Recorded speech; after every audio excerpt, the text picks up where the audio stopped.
All right. Once again, a very good afternoon to everyone, and thank you for joining the Sphere India Academy's another webinar session. So as you all know, today's session is very pivotal, and it will be delving into the establishment of Loss and Damage Fund, a prehistoric milestone which was achieved at United Nations COP27. This fund represents the culmination of actually decades of advocacy by climate vulnerable nations, acknowledging the urgent need to address the devastating impact of climate change, especially on impoverished nations. We all know how long that fight took and how the process went. So in the session, our primary focus is to explore the practical aspects of how Loss and Damage Fund can be best served to the needs of marginalized and affected communities facing the brunt of climate-related disasters. So the session aims to go beyond the fund's mere existence and emphasizing the strategic allocation and effective utilization in order to ensure the maximum impact on the ground, and we make sure that the people who are in need gets the maximum out of it. So once again, I'm welcoming you all to join us for today's session. So we discuss strategies and mechanisms for harnessing these funds to the fullest extent, where we hear from experts on how we can go about it. So without any much delay, I would like to get into the session, and I will briefly introduce the speakers for today. Before introducing, unfortunately, one of our speaker is having some difficulties and some emergencies, and will not be able to join. He have informed he will try. So Dr. Kamal Kumar Murari, who's assistant professor at Center for Climate Change and Sustainability Studies from TIS Mumbai, have informed his emergency need. So as of now, we'll go forward with our other two speakers. So firstly, I would like to introduce Dr. Harjeet Singh, who is the head of Global Political Strategy, Climate Action Network International.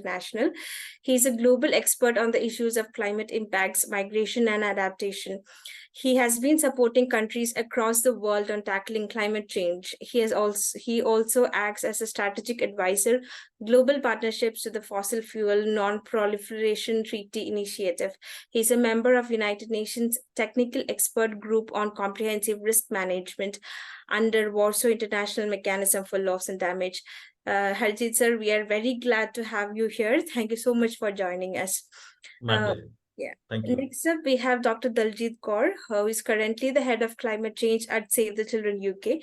She's a seasoned climate change specialist with over 16 years of experience in the development sector. Dr. Kaur lately served as the climate and environment advisor at Foreign Commonwealth and Development Office in India. Dr. Kaur also leads climate and environment strategic mainstream efforts and collaborates with central team in the UK to design HLG's 2030 strategic framework on international climate and nature action. Dr. Kaur, we are also glad to have you here. We look forward to hear from your expertise on this topic. Thank you so much for joining us. Moving on to moderate today's session, we have Michelle with us. Michelle is working as the Deputy Manager of the Knowledge and Capacity Sharing Vertical in Sphere India. Michelle, I would like to hand it over to you. Thanks, Hannah, for the warm introduction. Welcome once again, everyone, and thank you so much for joining us today, despite festivities and extended Diwali breaks. It's an honor to moderate such an accomplished panel that has been working consistently in the field of climate resilience of vulnerable countries and communities. Before we dive into this expert panel, we have some time also to have a more elaborate and informed discussion. I would like to take a moment to remember Dr. Salim Al-Hook for his extremely significant contributions to the field of climate resilience of climate vulnerable developing countries and his role in the establishment of the Loss and Damages Fund. He passed away earlier this month, and it's a great loss for the community, and we hope to continue his work in advocating for climate justice and Loss and Damages Fund.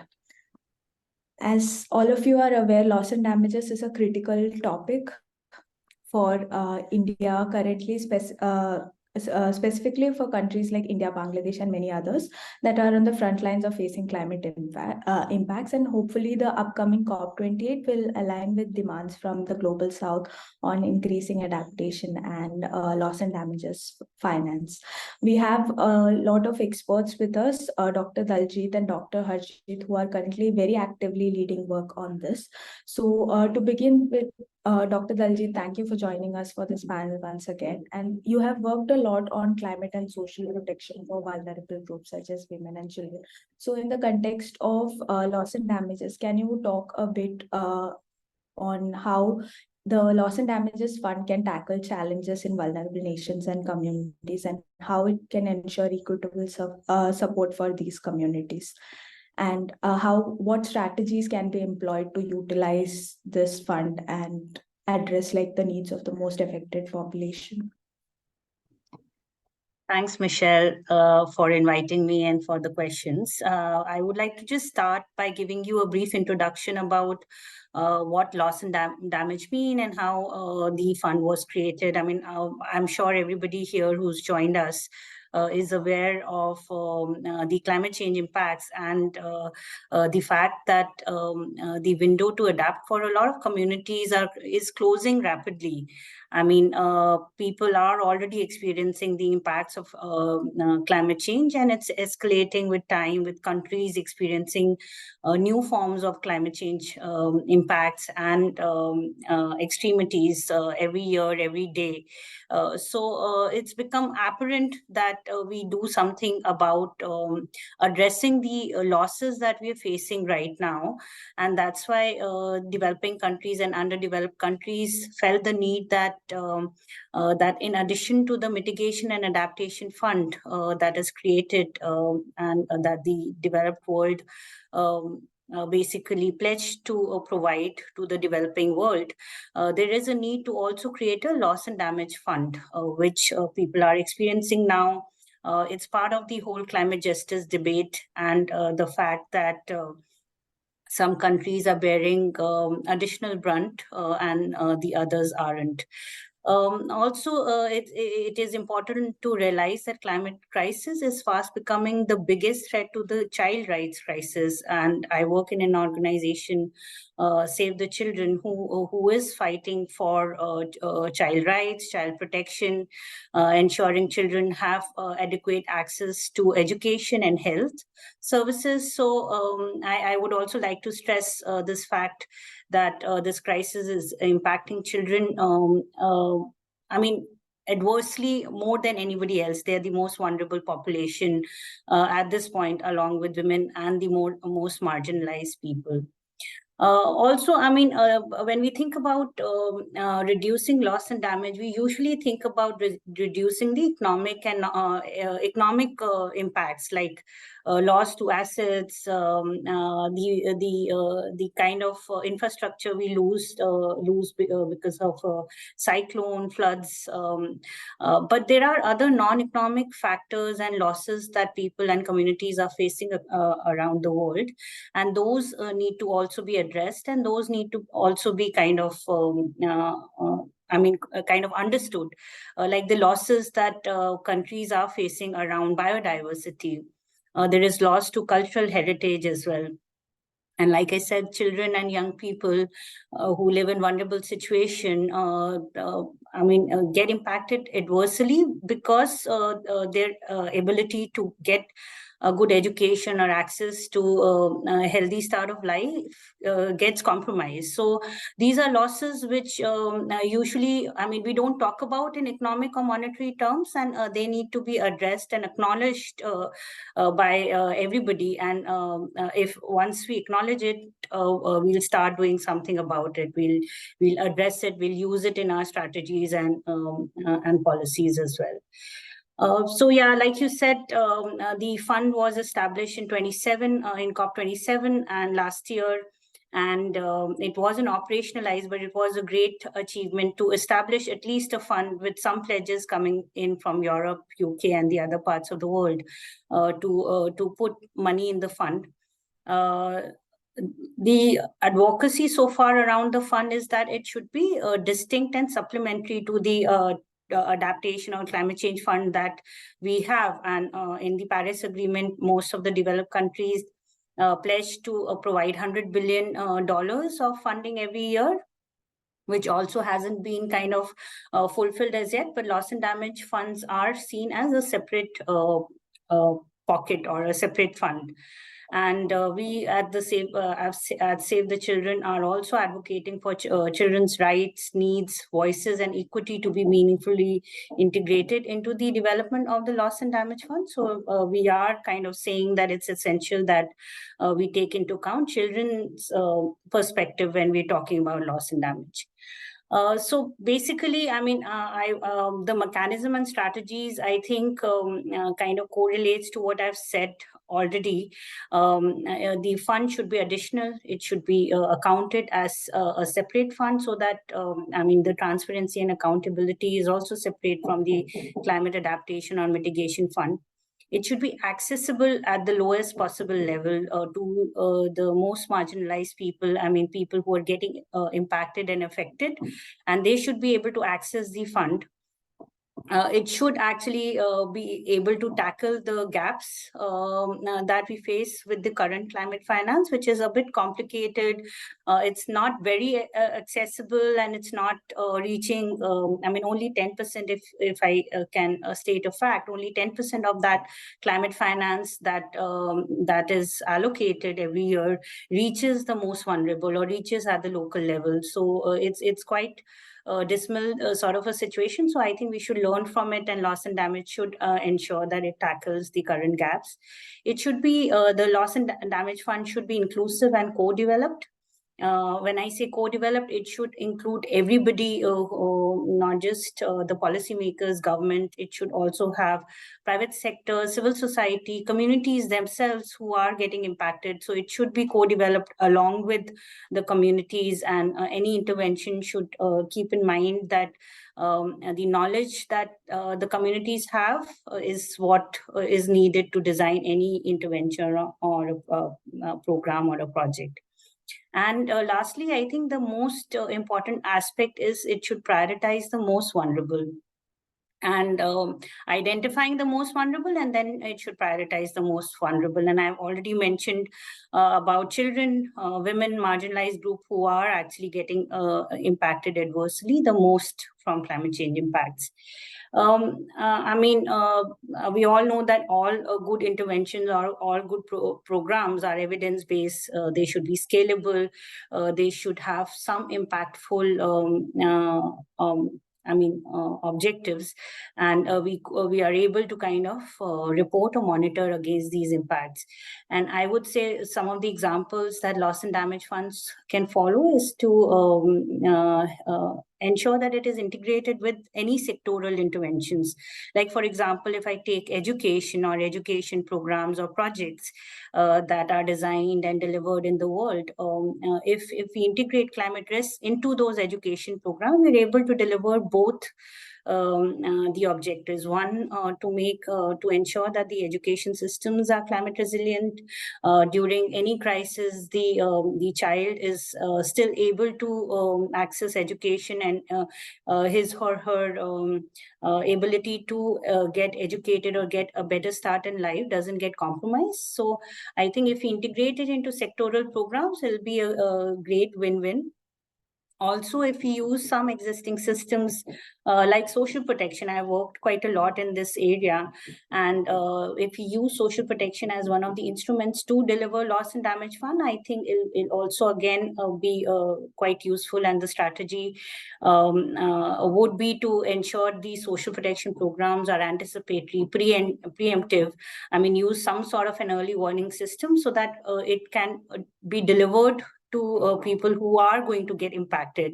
These relief or social protection or safety nets usually kick in once a disaster has happened. But we've seen some really good researchers around how anticipatory action or anticipatory social protection programs can help build the resilience that is required and help reduce the losses and damage that is created from the climate impact. So the loss and damage fund can actually, one, get integrated with sectoral programs, and two, can actually get integrated within an existing institution or a mechanism or a large humanitarian fund like social protection, and can reach the most vulnerable before the crisis happen. I'll stop here, and I'll hand it back to you, Michelle. And if there are any other questions, I'm happy to respond. Thank you. Sure. Thanks, Dr. Daljit, for giving that brief overview and also for outlining how we can utilize existing strategies, and also how to ensure that we are recognizing the impact on the most vulnerable communities in terms of operationalization of the fund. We will get back to you with more questions, but based on what you said about it being additional and accountable, I think this is a good moment for us to move on to our next speaker, Dr. Harjeet Singh. Dr. Harjeet, thank you again for joining us. And we know that you have been very active recently as part of the Climate Action Network to present a call of action on Loss and Damages Fund for COP28. So can you elaborate a bit more on how we can distinguish L&D funds from other forms of climate assistance, or like ODA, other developmental assistance, and what role do partnerships and collaborations play in the utilization of L&D fund? Sure, Michelle. Thank you very much for having me. Just a clarification, I'm not a doctor yet, so haven't had the privilege of going that path. Yeah, so in terms of the work that we are doing, and the aspect of how do we distinguish between the funds that are flowing right now, either as part of climate finance or as ODA, it is really important to distinguish, because one fear that we are clearly facing as the pressure mounted in terms of urging and demanding from rich countries that they need to be providing climate finance, it's quite possible that they are going to recycle the money that they're already providing as part of climate finance or ODA, which is official development assistance. And which means that the money that will come to the loss and damage fund is going to be double counted, or they'll do some kind of creative accounting to show that they are providing new money. That has been our very core demand, that money that comes to the loss and damage fund has to be additional, and what we call new and additional money that needs to be provided over and above the overseas development assistance. And that is something that we need to ensure. Now, the other aspect that I'm sure many of you may be aware, that when we got the decision at COP27, it was not just about loss and damage fund, but also funding arrangements. Again, rich countries brought in that element, and we reluctantly accepted. Although if you look at from a very practical perspective, it does make sense to look at the other streams of finance. But the politics of UNFCCC is such that it's hard to trust developed countries, especially when we have seen the role they played or did not play in even discussing this issue. And I have been following negotiations for the last 15 years. And right from the beginning, when the issue of loss and damage started gathering steam once again in 2008, I've seen how they blocked this agenda. And we had to really fight hard to even get the mechanism in 2013. And since even having this mechanism, Warsaw International Mechanism, that I'm also part of as in one of the committees, we have seen that it not even allow the agenda to have this element on loss and damage finance. So trust is a massive gap, and that connects with the question that you asked. So the decision that we are going to get at COP28, based on the recommendations that have just come from the Transitional Committee meeting, which ended in Abu Dhabi recently, talks about both fund and the funding arrangement.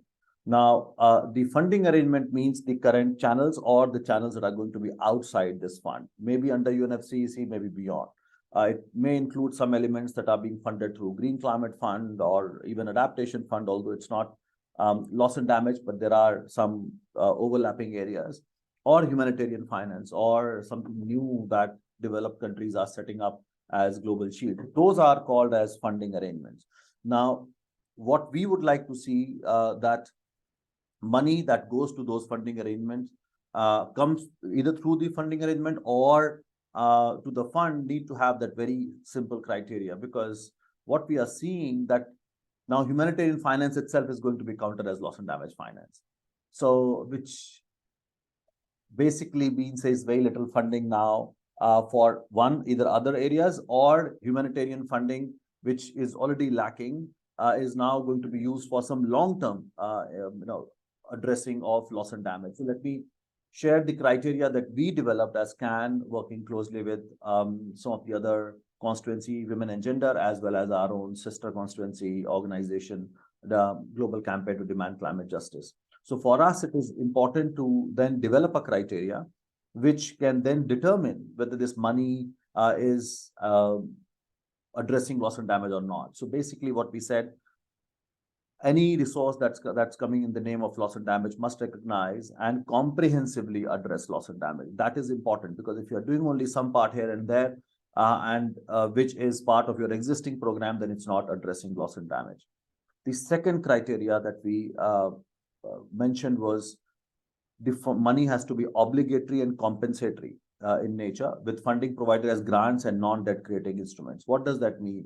If we are not providing money as part of obligation, if it's not meeting the needs of communities, then whatever little money that they can afford is being provided.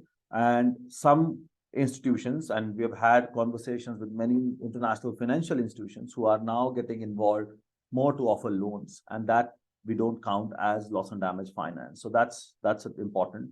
The instruments that we are talking about have to be non-debt creating.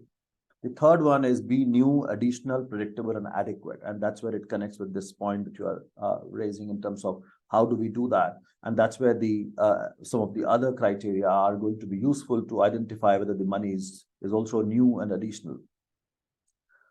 Fourth part is being equitably governed. That is, again, an important aspect. When we talk about money being compensatory and as loss and damage fund, it means that donor countries, or we call them contributors, they cannot dictate their terms. And that's why in the loss and damage fund, the governance is still, I would say, equal, slightly equitable, that we were trying to do to have more representation from developing countries. And also ensuring that there is direct access for communities as well as countries, something that we have got finally in the recommendations. Also ensuring meaningful and active participation of communities, as Dr. Daljit was also saying, it's important to make sure that communities are engaged and money goes to the local level, and especially women, children, and other marginalized communities, and promoting their agency. So that has to be done through this funding. And last, it has to acknowledge, respect, and promote intersectional human rights.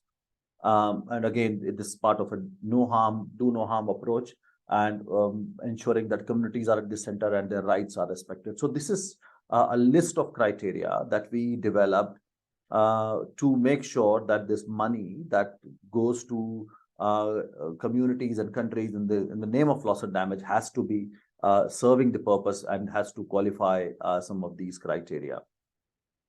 Now, when it comes to partnerships, again, it's going to be extremely important. And let me also connect that part with the money coming either through the fund or through funding arrangements.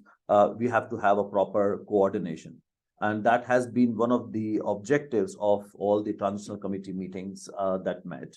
And eventually where we are landing is we will be organizing annual dialogue to connect and to bring right kind of stakeholders from various institutions so that they can have a consultation in terms of what the needs are, what others are doing, so that we have better coordinate, we are able to avoid duplication. So those are the aspects that we need to make sure. Another thing which didn't get enough of highlight because the focus was on fund and funding arrangements and the finance part of it. Santiago Network, which is on loss and damage, and the agreement we got in 2019, and yet we are not able to institutionalize. And at COP28, we are hoping to find the host of the Santiago Network. Now, that network is also going to be extremely important, not only in terms of technical assistance, but also making sure that there is coordination. Because when we talk about doing technical assessment, that is the first step. And that can also open windows for resources and also make sure that we are able to use the existing resources properly. And that's where we need to also connect that part. And that's where Warsaw International Mechanism will also be playing some role, particularly ensuring that there's a coherence from technical to the implementation level. And this is where I would say India has an important role to play. And in several pieces that I wrote and in various deliberations, I have highlighted India being a large country, although it's also eligible to get money, but of course it should prioritize other countries to get resources, and India can offer a lot in terms of its technical advancements that it has made in the field of habitat studies or ocean studies or even satellite systems, and a lot of experience in terms of disaster management and reconstruction and rehabilitation. So those aspects, again, a lot of partnerships and coordination can happen between countries, between civil societies, and again from local to global levels, and emphasizing the role of communities. So that's what we can do in terms of partnerships and making sure that money that's coming is new.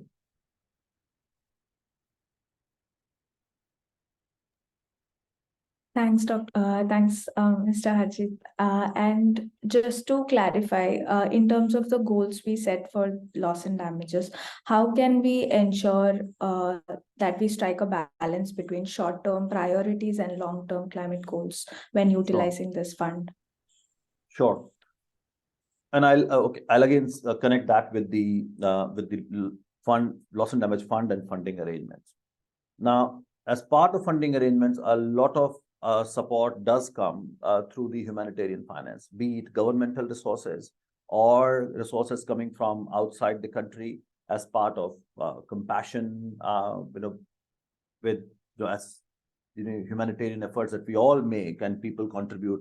Then there are also aspects of international cooperation. So governments contribute whenever there's a major incident in a country. Now, those aspects are mostly able to respond to the immediate aspect. And that's why when we advocated for loss and damage fund, we were putting a spotlight on the massive need of resources for rehabilitation and reconstruction. Even if you look at disasters in our own country or what happened in Pakistan, immediate relief does come in. Of course, there are challenges because the intensity and severity of disasters have increased. So the humanitarian aid system also is not able to respond to the entire range of needs.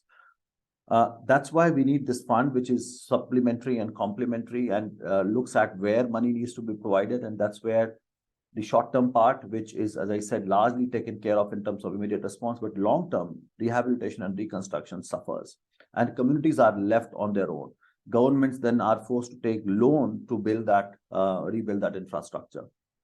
And that's where loss and damage fund can play a very important role. And especially the language that we got is primarily grants. And when, of course, we wanted no loans, it refers to low cost concessional loans, that kind of a language, and plus non-debt creating instruments.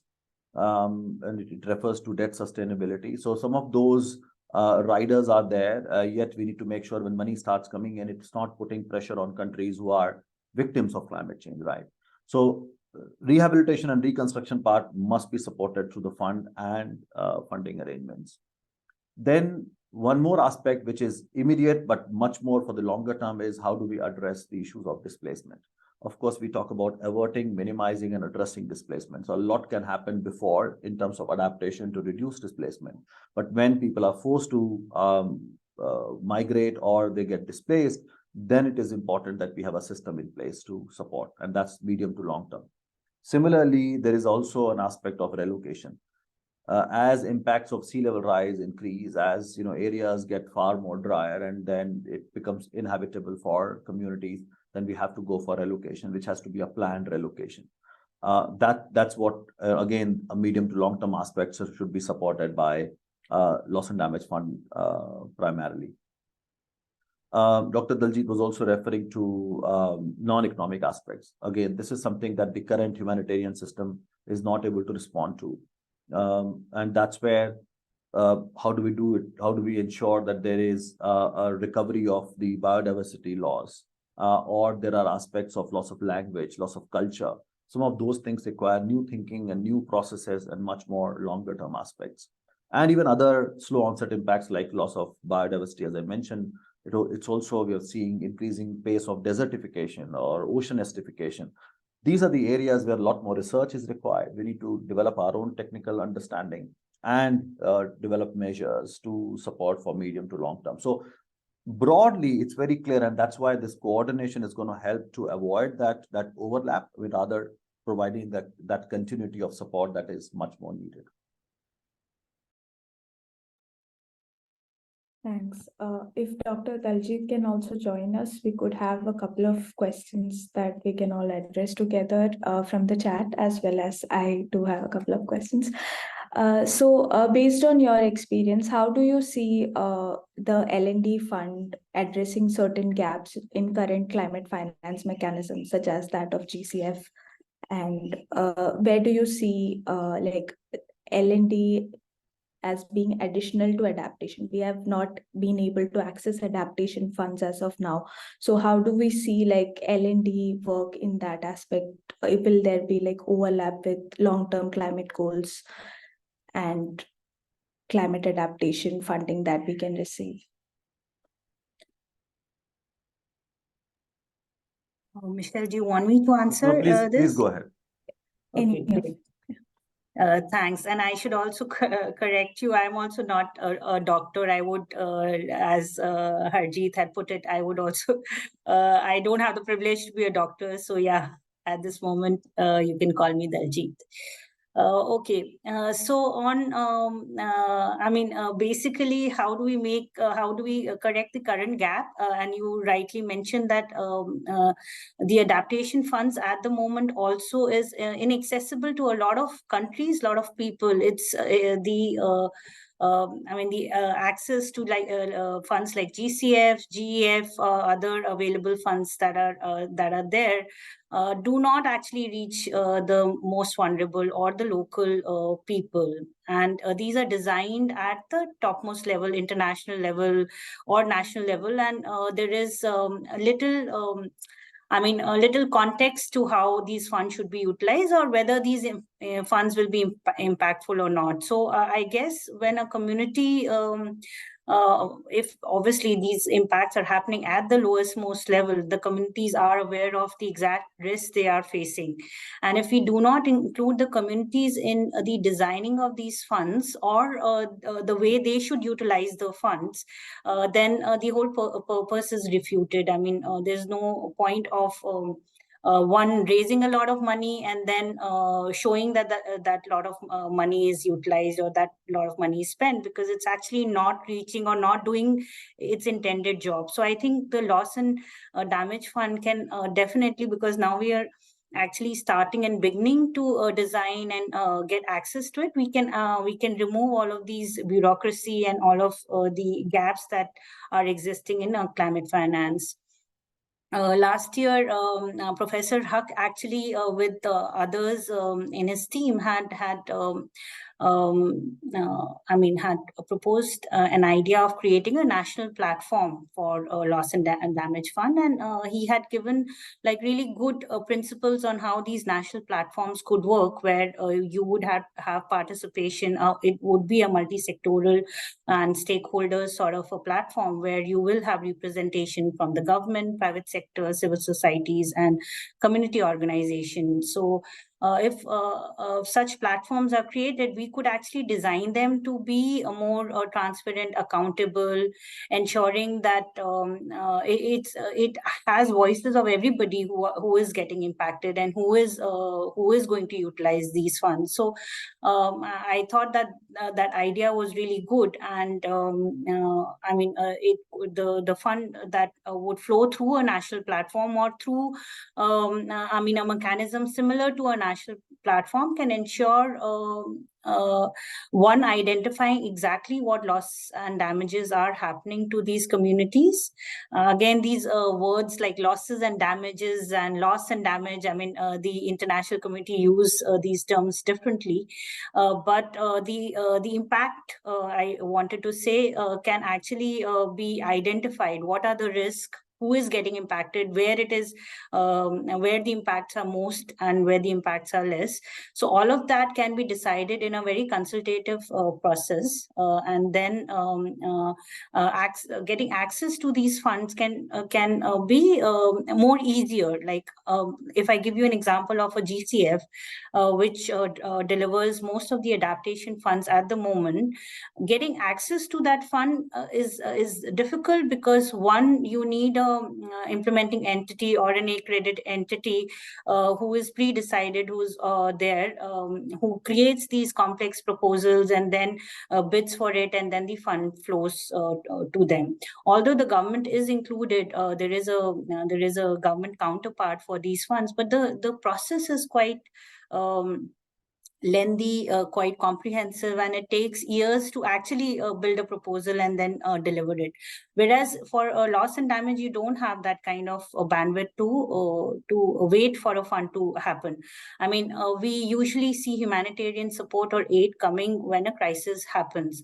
Like a cyclone has destroyed the entire fishing community, their houses and all, and a lot of funds will flow. We've seen it, although it's not a climate impact, the earthquakes and all, how the relief flow in.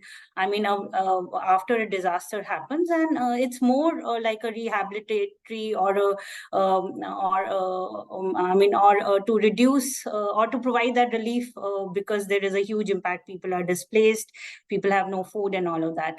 But for a climate disaster, you can actually have an early warning system, or a sort of a preemptive or an anticipatory system, where you can kind of predict some sort of climate risk happening in the near future. And if that's predicted, the funds can be created in such a way that the disaster will happen. A cyclone is going to happen. So how does a disaster management work? You make people move from that impacted area to a safer area. Once they go back, their houses are destroyed, you give them money to rebuild their houses. So I think the loss and damage and humanitarian funds can work in tandem and become get delivered in a way that it is more responsive, I would say, so that one, we reduce the loss.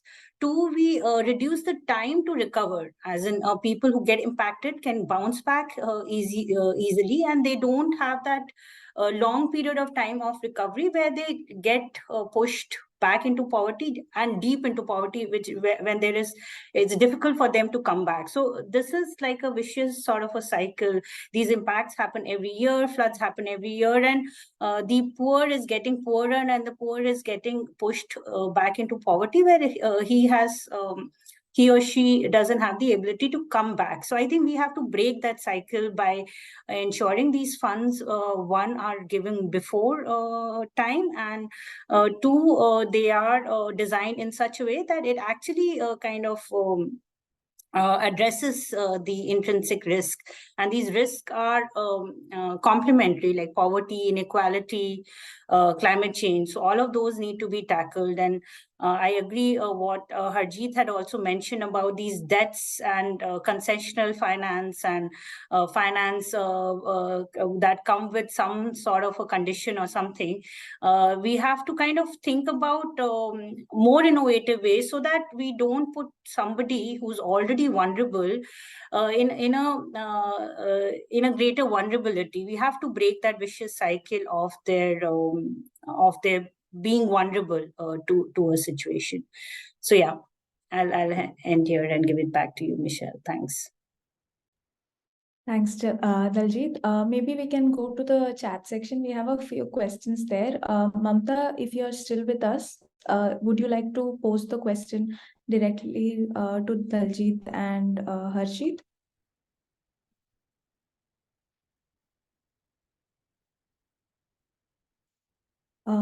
Mamta is asking about which climate support organizations or NGOs in India work with channelizing L&D funds for livelihoods with waste.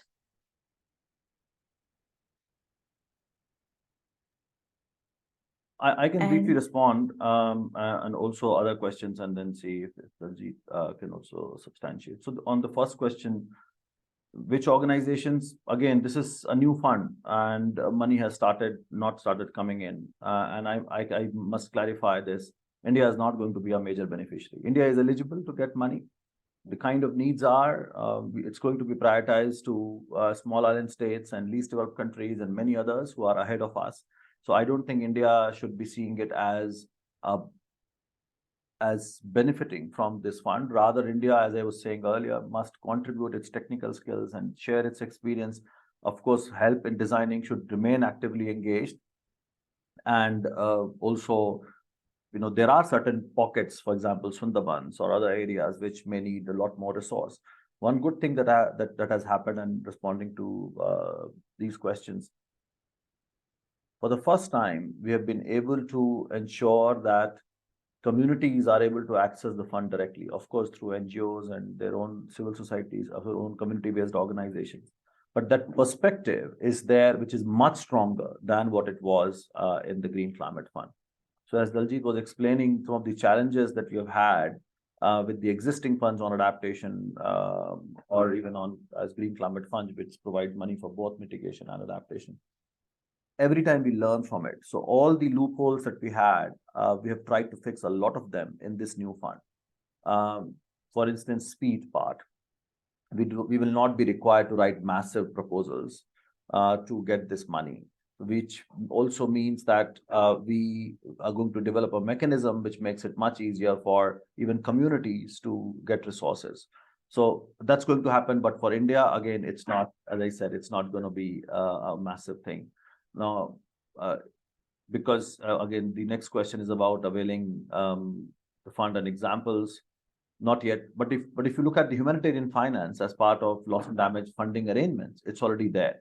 So everything that is being funded through humanitarian system, because the local level actors, and what again Daljit was sharing, that less resources go at the local level, and we are very conscious of that. And there has been a lot of advocacy in the humanitarian sector to make sure that local level organizations are able to access much more resources. So the same system is going to operate. We are not going to be creating new systems or new processes. It has to be locally led, which means that local organizations have to take the massive share. But at the same time, a lot of money is going to come through governments, and we cannot not have that happen, because when it comes to infrastructure, governments play a very important role. But how governments make sure that communities are engaged and then their partnership is there and resources are channeled through not only government but also local organization is something that we have to ensure through our advocacy efforts. And in terms of guidelines, they're all going to be developed. So just to let you know the process, these are top level recommendations which are going to COP for its endorsement and approval. Once it happens, then then the board, which is going to be set up, is going to then start working on some of these policies, particularly allocation part. That resource allocation framework is going to respond to some of the questions that you've asked in terms of guidelines of usage, and also transparency and accountability and some of those safeguarding elements. So it's just a start of this fund, and many of these processes are going to be developed. But one thing is definite, that it's all going to be quite a lot more simplified than what we had in Green Climate Fund, Adaptation Fund, and so on.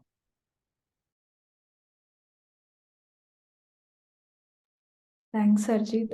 Daljit, is there anything you would like to add to the questions on the chat, or if the participants themselves, if they would like to clarify or ask any further questions?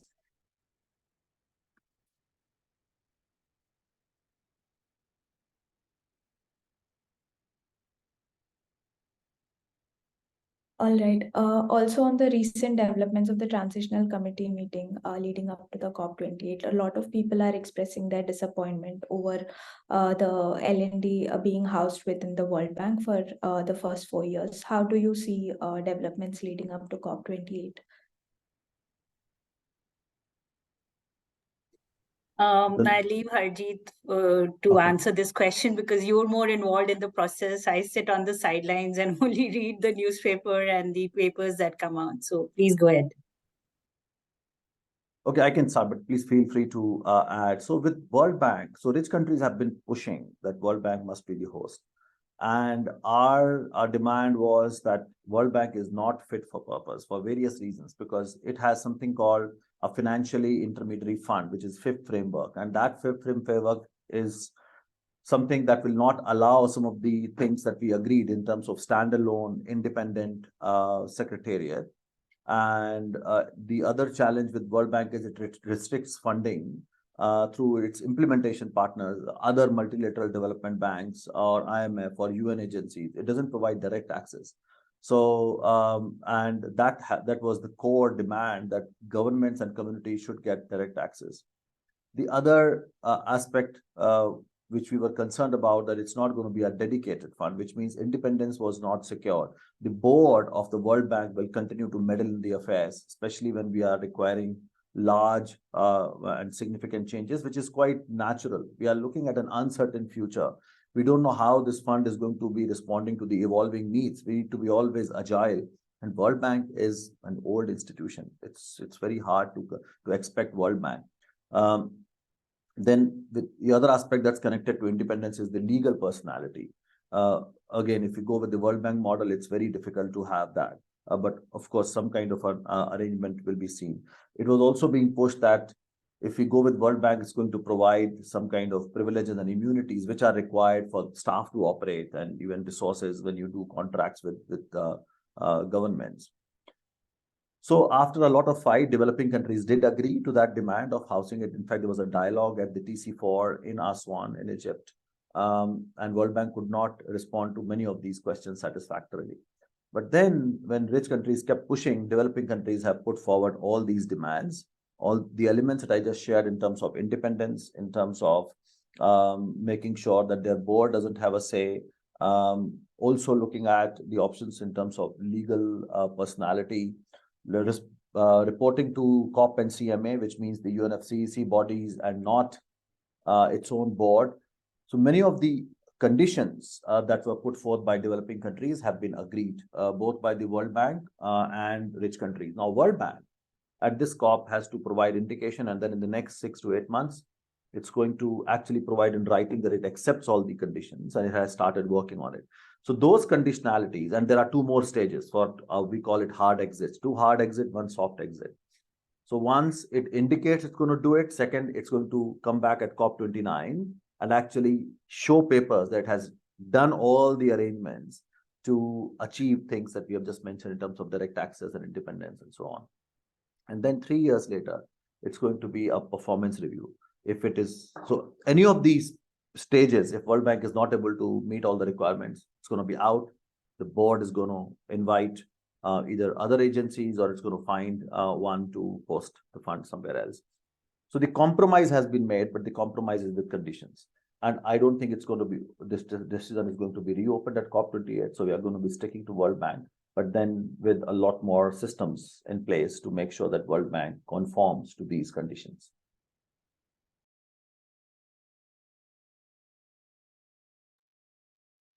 Thanks, Harjeet. Once again, if any of the participants would like to come forward and ask any questions before we close the session.